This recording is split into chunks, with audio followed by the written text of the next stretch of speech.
Meus amados irmãos, a graça e a paz do nosso Deus e Salvador Jesus Cristo. Aqui quem vos fala é o pastor Reinaldo Ribeiro, seu amigo, seu servo, mais uma vez, junto com os irmãos, em busca daquilo que o Senhor tem a nos ensinar acerca de mais um tema profundamente relevante. Reforma já. Há 500 anos, o protestantismo nascia com a missão de reformar e purificar o cristianismo de seus desvios morais, espirituais e teológicos.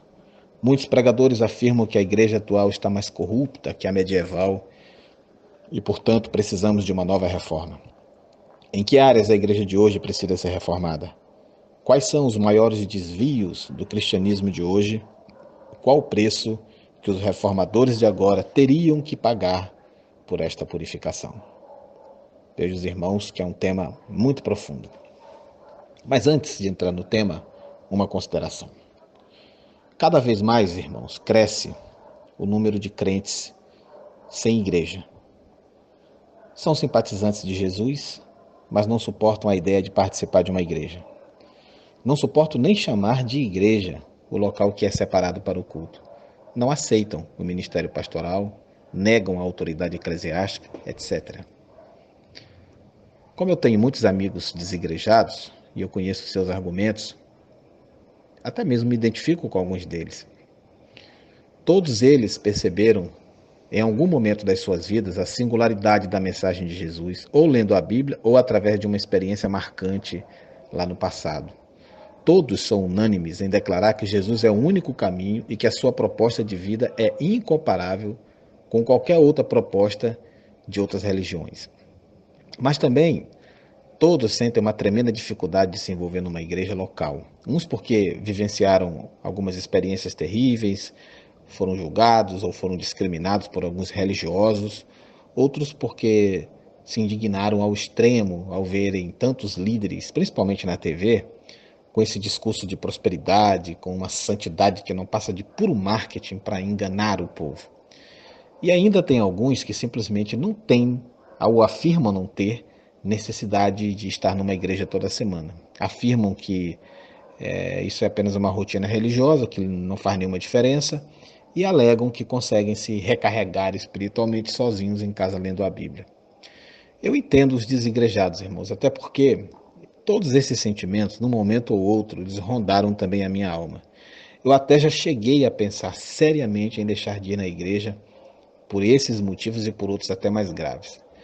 Mas eu acredito que viver desigrejado ou desinstitucionalizado, como queiram, não seja bom para ninguém. Eu poderia usar o simples argumento de que não é projeto de Deus que ninguém viva sozinho. Nem o próprio Cristo fez isso, e nem nenhum dos seus primeiros discípulos. E não adianta usar o argumento de que se faz reuniões esporádicas em lares, porque isto não soluciona o problema. Mas eu não analiso isso apenas por uma perspectiva bíblica, que já seria suficiente. Na prática, irmãos, eu vejo que a fuga dos religiosos julgadores não gera uma vida sem julgamentos. Porque fora da igreja nós temos muitas cobranças e muitos dedos apontados. E com um agravante, com menos pessoas ao lado para compartilhar as fraquezas e as decepções.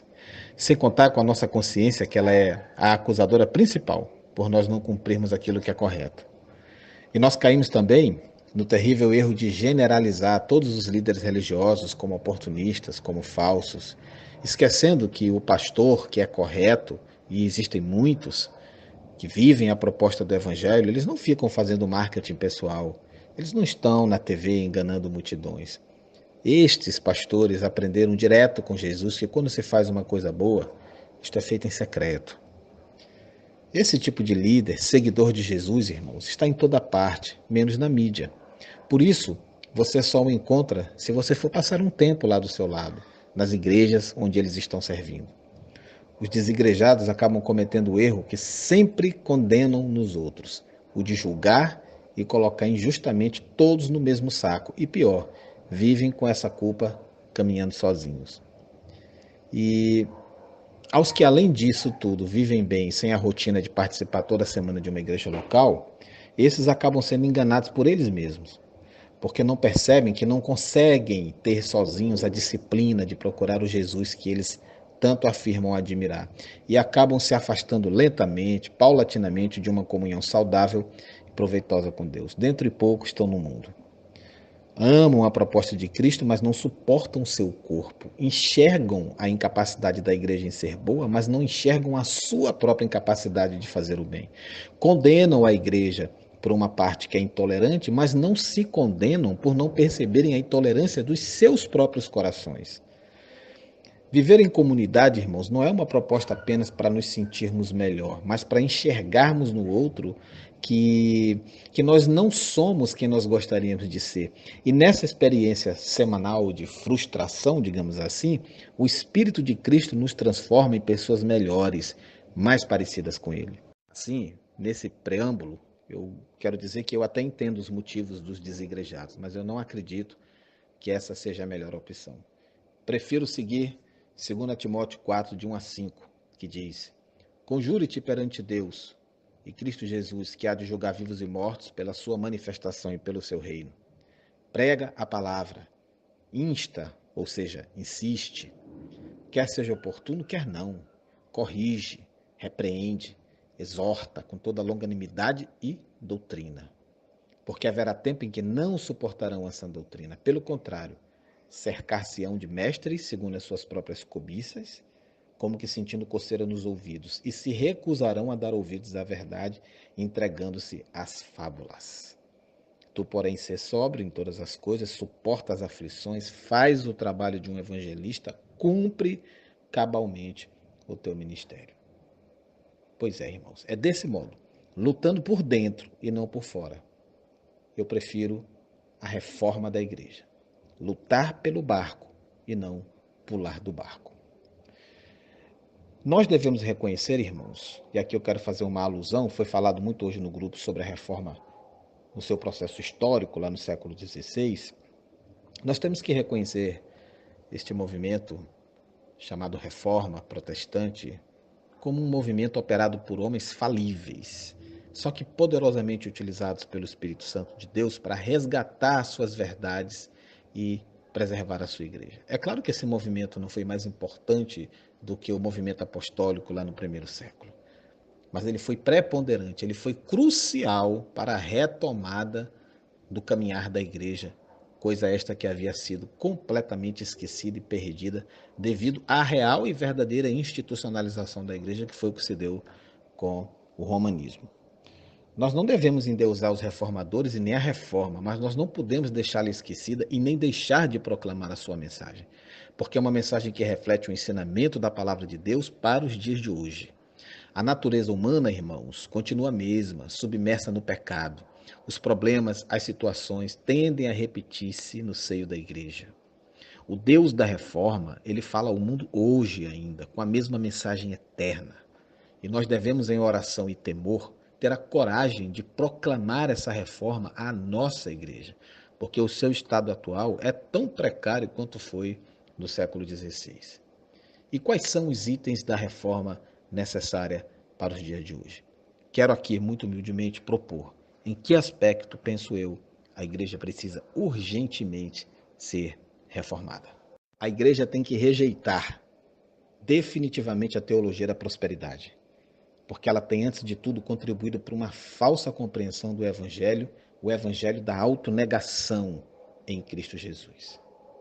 A igreja tem que rejeitar os ministérios centralizados em homens, que destoam do princípio bíblico de que Cristo deve crescer e nós diminuir. Ela deve rejeitar as novas revelações do Espírito, porque nós temos entendido pela palavra de Deus que a Bíblia é tudo o que nós precisamos em matéria de fé e de prática.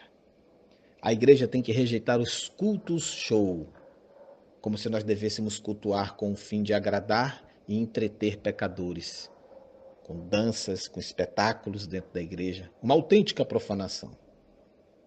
Em lugar de fazer ao Senhor, nosso Deus, o único que se interessa completamente pelo culto, porque é dele o culto. Irmãos, a igreja tem que ser reformada, rejeitando o mercado gospel, com todos os danos que ele tem causado à simplicidade do Evangelho de Jesus. É preciso rejeitar o reducionismo teológico que tem embrutecido o povo de Deus, que hoje anda se contentando com frases, com jargões, sem sequer entender o que isso tudo significa. E muitos desses jargões são tão contraproducentes quanto heréticos, porque eles partem de uma visão humanista da Escritura. Eu poderia citar vários exemplos. Deus vai te honrar, determina, está amarrado, eu recebo, somos cabeça e não cauda, já sinto o cheiro das águas, quero tocar nas vestes do Senhor. Isso tudo, irmãos, é uma lista interminável, é uma lista exaustiva.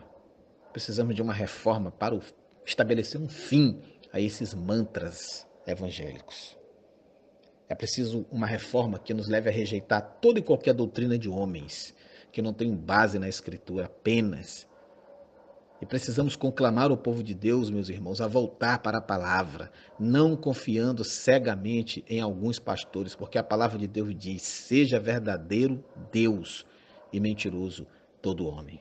A reforma que eu prego, ela rejeita a teologia triunfalista, como nós estivemos falando aqui ontem, que tem, antes de tudo, contribuído por um descontentamento do povo de Deus, que deveria amar a sua providência e ter por motivo de toda alegria o passar por provações. Porque nós aprendemos com Tiago que as provações produzem perseverança. O crente adoece, o crente passa problemas, o crente sofre. Não existe triunfalismo nas Escrituras. Uma reforma já que soterre esse tipo de heresia. Também, irmãos, uma reforma que soterre a tendência de muitos crentes em procurar Cristo por causa de curas, de milagres, de coisas desse gênero e não por aquilo que ele é, independentemente de recebermos qualquer coisa dele além da salvação. Você está com Cristo por quê? Porque você precisa de prosperidade, de bênçãos? Você quer negociar com Deus? Você jamais o conheceu. Precisamos rejeitar todos os apóstolos modernos. Todos. Porque a Bíblia encerrou o ministério apostólico com aqueles homens mencionados como tais na Escritura, para que a sua palavra fosse fundamentada pela doutrina deles, que a receberam por revelação direta do Senhor Jesus. Nós rejeitamos, meus irmãos, e com estes tais apóstolos, todos os títulos que tendem a trazer algum tipo de confusão ao povo de Deus, como patriarca, sacerdote, levita, reverendo, bispo, quando é usado de maneira equivocada, e tantos outros que nós podemos nos acostumar e que dizem de nós exatamente aquilo que nós não somos. Precisamos de uma reforma que rejeite toda a pompa eclesiástica, que traz de volta ao culto a Deus elementos de cerimonialismo judaico, em detrimento da simplicidade do Novo Testamento. Depois que o véu do templo se rasgou, para nos apontar um novo e vivo caminho que é Jesus. Aqueles que estão parados no judaísmo precisam ser varridos por uma nova reforma. Uma reforma, irmãos, que urgentemente, rejeite o comprometimento político de muitos crentes que têm trocado o evangelho por votos, a cruz por cargos, o ministério por empregos e Jesus por salários corruptos. Precisamos de uma reforma, meus amados, que nos leve a rejeitar a ideia de sermos irmanados por censos e por pesquisas a grupos e seitas pseudo-cristãs, como as assim chamadas igrejas neopentecostais. Essas igrejas têm confundido não apenas o povo de Deus com suas falsidades e enganos, mas têm dificultado o avanço do verdadeiro evangelho, sendo antes sinagogas de Satanás do que a igreja de Jesus. Muitos desigrejados deveriam aprender a colocar na peneira o que são igrejas verdadeiras de Cristo e igrejas neopentecostais que de Cristo nada são. Estas sim, empresas religiosas a serviço de Satanás. E se alguns se sentem escandalizados por isto, nós precisamos de uma reforma que elimine esse escândalo, irmãos. Porque temos que rejeitar essa ideia de não poder falar contra pastores e líderes religiosos em nome do culto à diferença.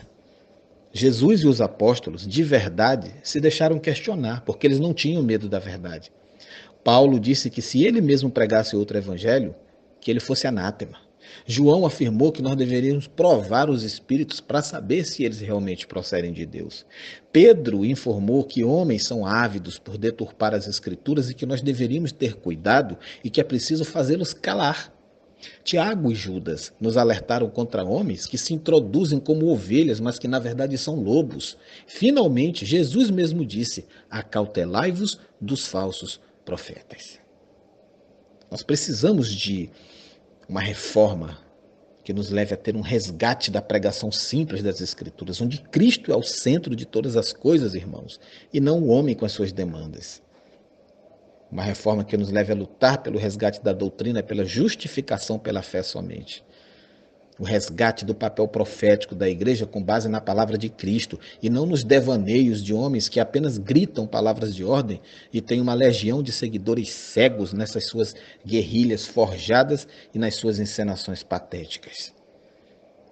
Nós, irmãos, lutamos e temos que lutar por uma reforma que nos leve à centralidade da pregação e o uso exclusivo dos conhecidos elementos do culto, como a oração, a leitura da palavra, os cânticos de louvor a Deus, rejeitando todas as inovações que não têm base na palavra de Deus. Temos que lutar pelo princípio regulador do culto, assim como estabelecido por Deus pela pena de Moisés. Tudo que eu te ordeno observarás, nada acrescentarás, nada diminuirás. Lutar pelo resgate da disciplina amorosa na igreja de Deus, porque o povo de Deus, irmãos, precisa voltar a ter temor em relação ao pecado. Em outras palavras, pecado precisa ser chamado de pecado. Precisamos de uma reforma que nos leve a ensinar nossas crianças e jovens a respeitarem seus pais, a os obedecerem em todas as áreas de suas vidas, inclusive naquelas áreas que a modernidade tem feito de jovens crentes cada vez mais independentes e, portanto, menos felizes e mais propensos ao erro e a serem destruídos por Satanás. Precisamos ensinar, meus irmãos, precisamos proclamar em voz alta, em bom e audível tom, que não herdarão o reino de Deus aqueles que praticarem de forma contumaz pecados que devem ser chorados pelo povo de Deus, porque sem santificação está escrito que ninguém verá o Senhor. Ensinar que Deus julga o coração e não apenas os atos. E por isso nós temos que cuidar do que nossos olhos veem, do que nossos ouvidos escutam e daquilo que nos vem à mente. Passando a pensar em tudo que é puro, em tudo que é amável, em tudo que é respeitoso e que tem boa fama. E assim, queridos, mediante esta grande e necessária reforma, para finalizar, nós conclamamos o povo de Deus para uma reflexão séria sobre todas essas coisas, porque nós não podemos esquecer que muitos naquele dia ouvirão: apartai-vos de mim, vós que praticais iniquidades. E mesmo que digam: Senhor, mas em teu nome nós fizemos milagres, expulsamos demônios e profetizamos. E nós também conclamamos aqueles que não conhecem a Jesus como Salvador a não se impressionarem com as loucuras evangélicas dos nossos dias, mas a abraçarem a fé simplesmente de Jesus, porque não há outro nome em cima nos céus e nem embaixo na terra pelo qual importa que nós sejamos salvos. Reforma já, que a igreja possa se redescobrir, que a igreja possa abraçar-se à sua identidade, que a igreja possa voltar para casa em nome de Jesus. É isso que pregamos e é nisso que cremos. Um grande abraço e que o Senhor nos abençoe. Em nome de Jesus.